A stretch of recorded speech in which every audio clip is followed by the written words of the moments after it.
प्रधानमंत्री नरेंद्र मोदी आज 3 देशों के 6 दिन के दौरे के आखिरी दिन ऑस्ट्रेलिया के प्रधानमंत्री एंथनी एल्बनीज से द्विपक्षीय बातचीत करते नजर आए। सिडनी के क्यूडोज बैंक एरेना में जबरदस्त स्वागत और संबोधन के बाद प्रधानमंत्री मोदी ने ऑस्ट्रेलिया के साथ कई अहम मुद्दों पर बात की। इसके पहले क्यूडोज बैंक एरेना में हुए कार्यक्रम के दौरान ऑस्ट्रेलियाई प्रधानमंत्री एंथनी एल्बनीज के साथ प्रधानमंत्री मोदी की जबरदस्त बॉन्डिंग दिखी थी। ऐसे में कई मुद्दों पर दोनों देशों के बीच द्विपक्षीय बातचीत के दौरान सहमति बनी है।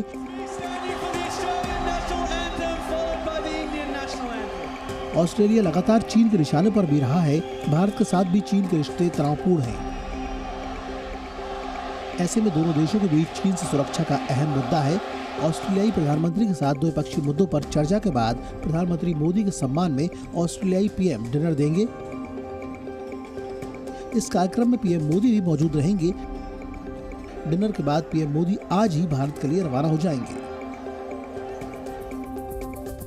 प्रधानमंत्री नरेंद्र मोदी के क्यूडोज बैंक एरेना में हुए कार्यक्रम में भारतीय मूल के लोगों की उत्सुकता साफ देखी जा सकती थी। लोग प्रधानमंत्री मोदी की एक झलक पाने के लिए पूरे ऑस्ट्रेलिया से सिडनी पहुंचे थे। सिडनी के क्यूडोज बैंक एरेना को देखकर ऐसा नहीं लग रहा कि ऑस्ट्रेलिया का कोई शहर हो। एक बार को ऐसा लग रहा था कि तस्वीरें सिडनी की नहीं बल्कि दिल्ली या मुंबई जैसे किसी भारतीय शहर की हो। प्रधानमंत्री मोदी का भाषण सुनकर लोग काफी खुश दिखे। Overall I feel it was very good क्योंकि हम लोग इतना एंथुजियाज्म था सबको, मतलब कैसे क्राउड को उन्होंने हम लोग इंडियन ही है तो इतना मतलब प्यार है हम लोग को इंडिया की तरफ, तो वही मतलब जो देशभक्ति होता है वो पूरी जग गई थी पूरे स्टेडियम में। प्रधानमंत्री मोदी ने अपने संबोधन में ऑस्ट्रेलिया के ब्रिस्बेन में एक और भारतीय कॉन्सुलेट खोलने का ऐलान किया। ये ऑस्ट्रेलिया में भारत का चौथा कॉन्सुलेट होगा। इसकी घोषणा से भारतीय मूल के लोगों की खुशी दोगुनी हो गई।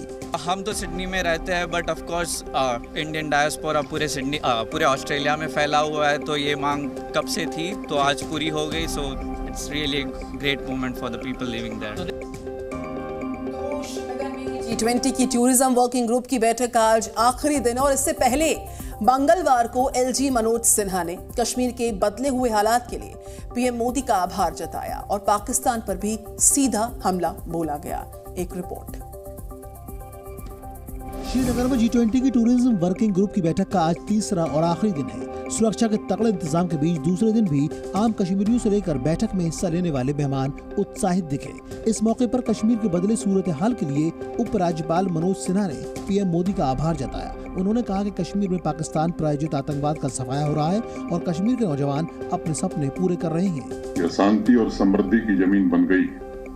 अब पूरे वर्ष स्कूल और कॉलेज खुले रहते हैं। हमारे नौजवान कैरियर पर पूरा ध्यान दे रहे हैं। वहीं केंद्रीय मंत्री डॉक्टर जितेंद्र सिंह ने कश्मीर में G20 को एक अच्छा मंच बताते हुए कश्मीर में फिल्मों की शूटिंग को बढ़ावा देने की बात कही। मोदी सरकार की ओर से एक नई पहल की जा रही है।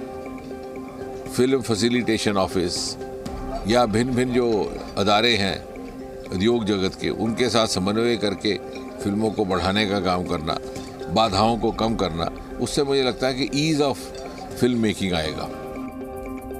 और दिल्ली में अधिकारियों के तबादलों को लेकर लाए गए अध्यादेश पर विपक्षी दलों के बीच अलग ही रणनीति तैयार हो रही है। अब आम आदमी पार्टी के समर्थन में अब तृणमूल कांग्रेस भी खुलकर उतर आई है। एक रिपोर्ट देखिए।